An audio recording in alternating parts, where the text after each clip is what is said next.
연금 시작 후 3개월 63세가 벌인 건 인간관계였다. 동창들의 질투. 돈 자랑은 절대 안 됩니다. 이 제목을 보면 씁쓸하면서도 현실적이라는 생각이 먼저 듭니다. 은퇴를 준비하거나 막 은퇴를 앞둔 분들이라면 사실 가장 걱정되는 건 돈만이 아닙니다.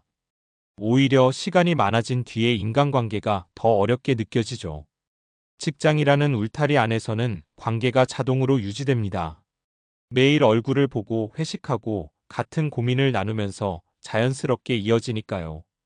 그런데 은퇴 후에는 상황이 달라집니다. 같은 시간을 공유하던 동료들은 흩어지고 오랜만에 만난 동창이나 지인들과는 생각보다 거리감이 생깁니다. 특히 경제적 상황이 조금이라도 다르면 말 한마디가 관계를 멀어지게 만들기도 합니다. 은퇴 후 삶에서 중요한 건 단순히 얼마를 모았느냐가 아니라 어떻게 살아갈 것인가, 그리고 어떤 관계를 유지할 것인가입니다. 돈은 준비가 어느 정도 되었다고 해도 관계는 준비하지 않으면 오히려 더 쉽게 무너집니다.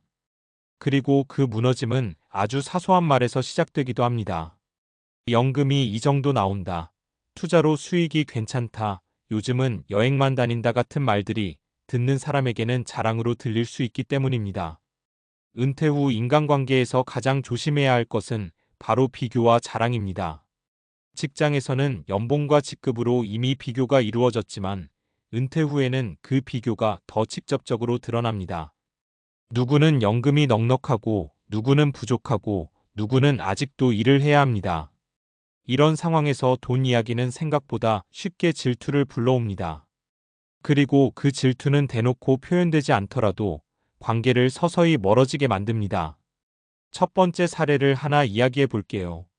63세에 퇴직한 어 씨는 국민연금과 퇴직연금, 개인연금까지 합쳐 매달 꽤 안정적인 수입이 있었습니다. 은퇴 초반에는 여유로운 마음으로 동창 모임에 자주 나갔죠. 처음에는 이제 편하게 산다는 이야기를 가볍게 나눴는데 어느 날부터 모임 분위기가 미묘해졌습니다. 어 씨는 연금이 생각보다 잘 나온다. 요즘은 골프 치고 여행 다닌다는 말을 아무 생각 없이 했습니다. 그런데 그 자리에 있던 친구 중에는 아직도 생계를 위해 일을 하는 사람이 많았습니다. 이후로 모임 연락이 줄었고 어 씨도 자연스럽게 빠지게 됐습니다. 나중에 다른 친구를 통해 들은 말은 이거였습니다. 괜히 만나면 위축된다. 어 씨는 그때 깨달았습니다. 자랑하려던 건 아니었지만 상대에게는 자랑처럼 들렸다는 걸요. 두 번째 사례는 조금 다른 방향입니다. 은퇴 후 소득이 많지 않았던 B 씨는 오히려 관계를 더 잘 유지했습니다. 그는 돈 이야기를 거의 하지 않았고 대신 시간을 나누는 데 집중했습니다. 친구들과 등산을 가고 커피를 마시고 동네 봉사활동에 참여했습니다. 누가 연금 이야기를 꺼내면 이렇게 말했습니다. 다 비슷비슷하지 뭐.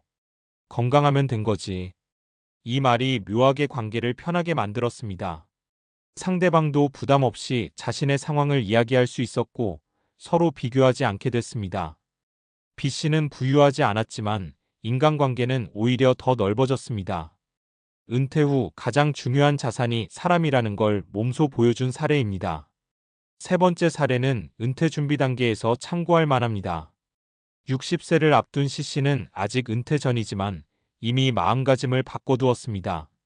그는 동료들과 미래 이야기를 할 때도 금액이 아닌 생활 방식을 중심으로 이야기합니다. 나중에는 텃밭 가꾸고 싶다. 여행은 가까운 데로 천천히 다니려고. 이런 식입니다. 돈 이야기를 구체적으로 하지 않으니 비교도 줄어듭니다. 그리고 은퇴 후에도 자연스럽게 이어질 수 있는 관계가 만들어집니다. C 씨는 말합니다. 은퇴하면 돈보다 시간이 많아지잖아. 그 시간을 같이 보낼 사람이 있어야지.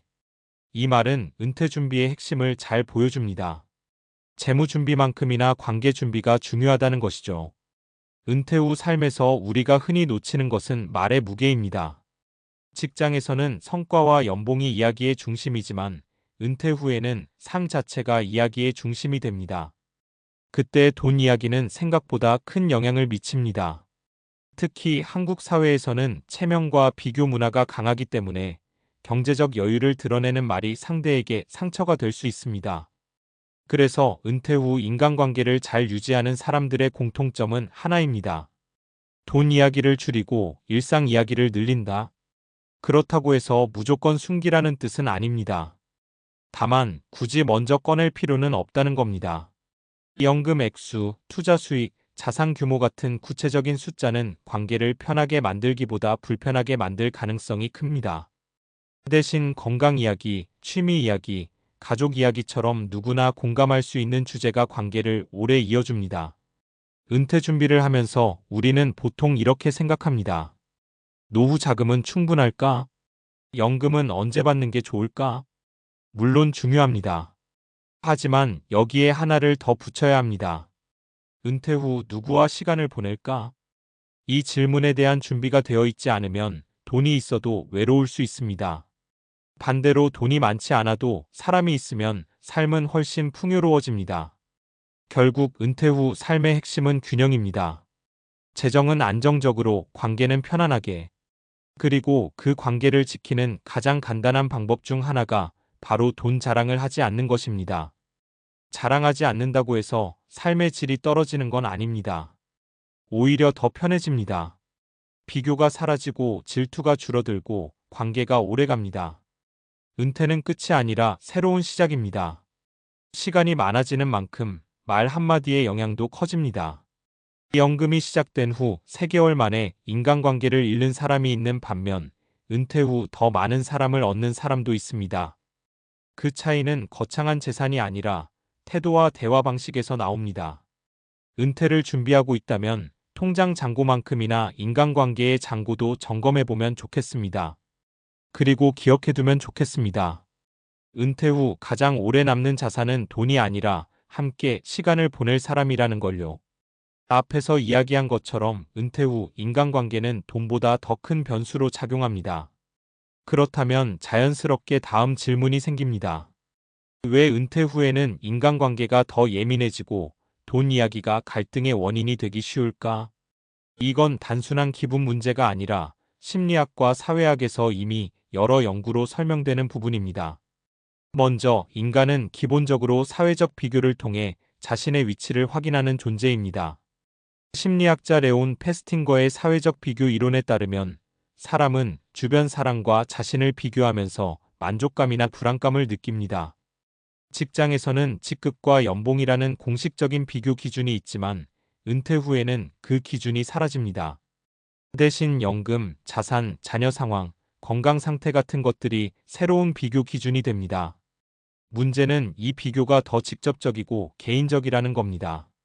예를 들어 직장에서는 저 사람은 임원이니까 연봉이 많겠지라고 받아들이지만 은퇴 후 동창 모임에서 나는 연금이 이 정도 나와라는 말은 훨씬 직접적으로 들립니다. 같은 나이, 같은 시기를 살아온 사람들이기 때문에 비교가 더 강하게 작동합니다. 그리고 이 비교는 뇌의 보상 시스템과도 연결됩니다.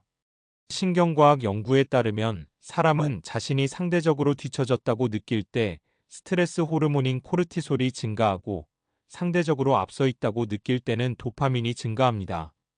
즉, 돈 이야기는 단순한 정보 공유가 아니라 감정 반응을 직접적으로 자극하는 요소라는 겁니다.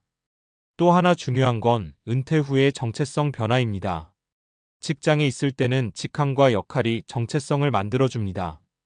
부장, 사장, 팀장 같은 호칭이 관계의 틀을 정해주죠. 그런데 은퇴 후에는 그 역할이 사라집니다. 이때 사람들은 새로운 정체성을 찾으려 합니다. 어떤 사람은 나는 연금이 안정적인 사람, 나는 자산이 있는 사람이라는 식으로 경제적 상태를 정체성으로 삼기도 합니다. 문제는 이걸 대화에서 드러낼 때입니다. 본인은 자신의 삶을 설명하려는 것이지만 상대는 비교를 느끼게 됩니다. 사회학적으로 보면 은퇴 후 모임에서 돈 이야기가 불편해지는 이유는 집단 내 균형이 깨지기 때문입니다. 같은 직장에 있을 때는 대략적인 수준이 비슷하지만 은퇴 후에는 격차가 크게 벌어집니다. 누군가는 건물 임대 수입이 있고 누군가는 연금만으로 빠듯하고 누군가는 자녀 지원까지 해야 합니다. 이런 상황에서 경제적 여유를 드러내는 말은 집단의 심리적 균형을 흔듭니다. 그래서 모임이 오래 유지되려면 자연스럽게 돈 이야기를 줄이게 됩니다. 이건 단순한 예의가 아니라 집단을 유지하기 위한 생존 전략에 가깝습니다. 여기서 중요한 건 인간관계가 단순히 정서적 위로를 넘어 건강과 수명에도 직접적인 영향을 준다는 점입니다. 하버드 성인발달 연구 80년 이상 진행된 장기 연구에서 나온 결론은 매우 명확합니다. 행복하고 건강한 노년을 만드는 가장 중요한 요소는 돈이 아니라 관계다. 이 연구에서 사회적 연결이 좋은 사람은 그렇지 않은 사람보다 우울증 발생률이 낮고 인지 기능 저하도 느리며 심혈관 질환 위험도 낮았습니다. 반대로 고립된 사람은 흡연이나 비만만큼 건강에 악영향을 받는 것으로 나타났습니다. 신경과학적으로도 설명됩니다. 사람과의 긍정적인 상호작용은 옥시토신 분비를 늘립니다. 옥시토신은 스트레스를 완화하고 혈압을 낮추며 심리적 안정감을 높입니다. 즉, 은퇴 후 인간관계는 단순히 심심함을 달래는 요소가 아니라 생리적 건강을 유지하는 핵심 요인입니다. 그런데 이 관계가 돈 이야기로 불편해지면 자연스럽게 만남이 줄고 고립이 시작됩니다. 그 결과는 생각보다 큽니다. 우울감, 무기력, 심지어 인지 기능 저하까지 이어질 수 있습니다. 그렇다면 은퇴 후 인간관계를 건강하게 유지하려면 어떻게 해야 할까요? 논리적으로 정리해보면 세 가지 전략이 있습니다.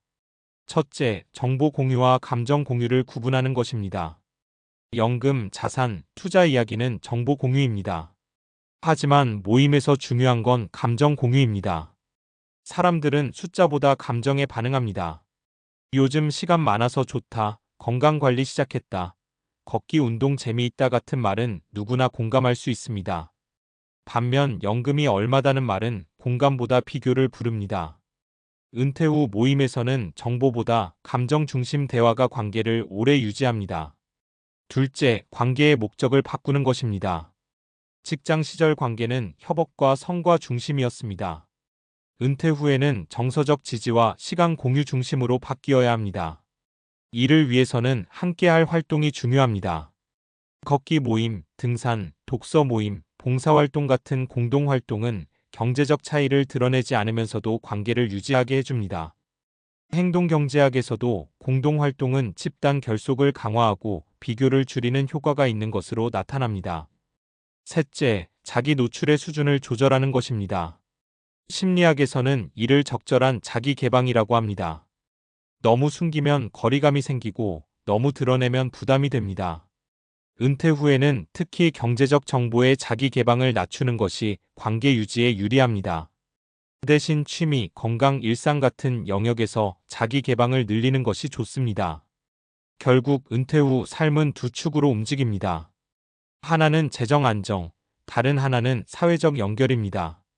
이 두 축이 균형을 이루면 삶의 만족도가 높아집니다. 그런데 재정이 안정될수록 오히려 관계에서 실수가 생기기 쉽습니다. 여유가 생기면 말이 많아지고 그 말이 관계의 균형을 깨기도 합니다. 그래서 은퇴 후에는 오히려 말을 줄이고 함께하는 시간을 늘리는 것이 더 중요해집니다. 정리해보면 이렇습니다. 은퇴 후 인간관계가 어려워지는 건 개인의 성격 문제가 아니라 인간의 심리 구조와 사회적 환경 변화 때문입니다. 비교 심리, 정체성 변화, 집단 균형, 건강 영향까지 모두 연결되어 있습니다. 그래서 은퇴 준비는 통장만 준비하는 게 아니라 관계의 방식도 함께 준비해야 합니다. 은퇴를 앞두고 있다면 이렇게 한번 생각해보면 좋겠습니다. 나는 어떤 이야기를 하는 사람으로 남을까? 돈 이야기를 하는 사람으로 기억될지, 함께 시간을 보내고 싶은 사람으로 기억될지. 은퇴 후 삶의 만족도를 결정하는 건 거창한 재산 규모가 아니라 사람들이 나와 다시 만나고 싶어 하는가입니다.